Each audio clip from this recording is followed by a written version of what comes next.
We are here to announce a significant was law a rough enforcement night action. last night. A lot of angry North protests in Carolina's Charlotte, Public North Carolina, Facilities following the Privacy shooting and of Security Act, Keith Lamont also Scott. known as House Bill 2. So, I guess But the we question need a is, dialogue that's what rooted in do we do? actions. It's about the dignity and the respect Actions that that we're we willing to accord take our as a fellow nation citizens, and the laws and that as a we as a community people and as a country to turn the have page on enacted our to history. protect them. Indeed, to protect all of us.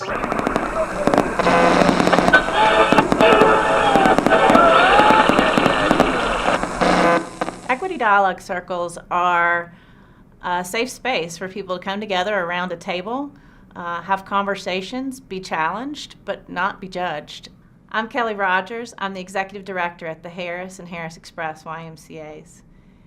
The Equity Dialogue Circles gave me a reboot, an inclusion and an equity reboot. In an equity dialogue circle, you'll meet other people that are as passionate about equity in our community as you are. And you'll find that inside the community and inside your organization that you're not alone, that there are other people exploring this and going down this journey with you. I'm Tom Warschauer. I'm on the board of CBI. I work for the City of Charlotte, and I moderated the City of Charlotte's Equity Dialogue Circles as a part of this project. My name is Vic Armstrong. I'm Vice President of Behavioral Health with Carolina's Healthcare System.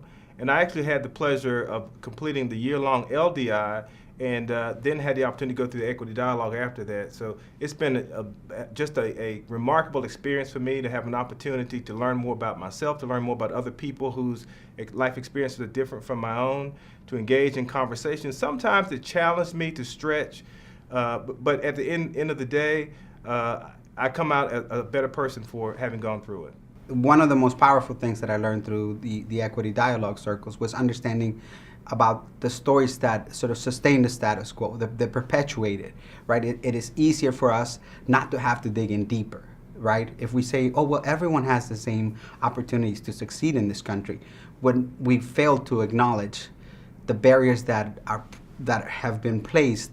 My name is Ruben Campillo. I'm the Community Outreach and Engagement Manager at the Knight School of Communication at Queen's University. I'm a CBI board member and an LDI graduate. So Equity Dialogue Circles reminds me of when I was a child and got glasses for the first time. When I put the glasses on, my mother was driving me back to kindergarten, and there were these individual leaves on the trees. Individual leaves. I could see them crisply.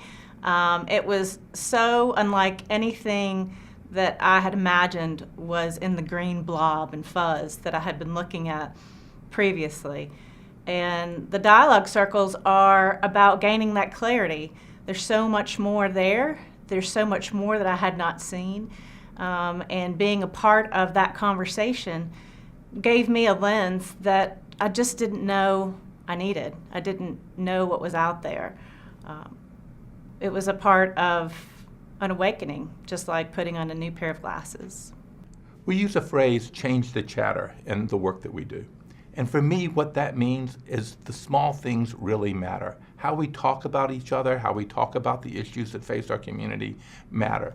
The small conversations we have with our friends, with our families, with our colleagues, they matter. Changing the chatter so that we are talking about equity in our community can guide all of us to creating a more equitable community in Charlotte.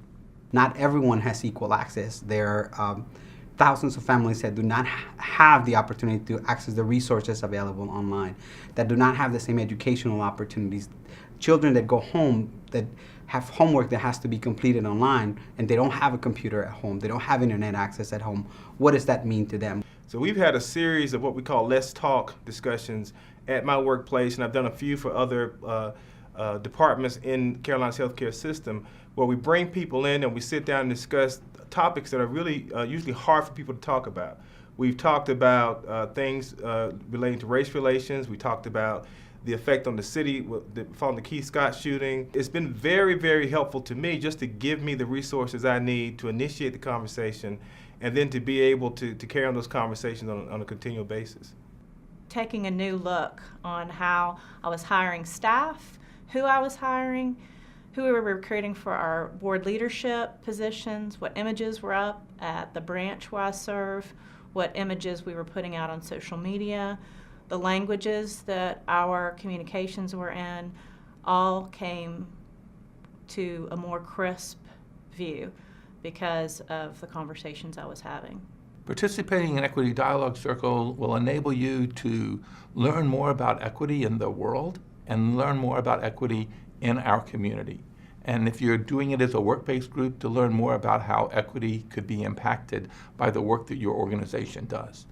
Don't drag your feet, don't hesitate. I would say do it right away. You have nothing to lose, but what you have to gain is broader, stronger thinking, more open-mindedness, and opening yourself up to a world of possibilities.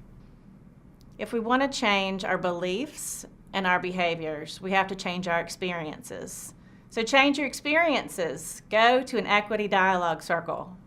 I invite you to participate in Equity Dialogue Circle and help shake things up. I promise you, you will never be the same.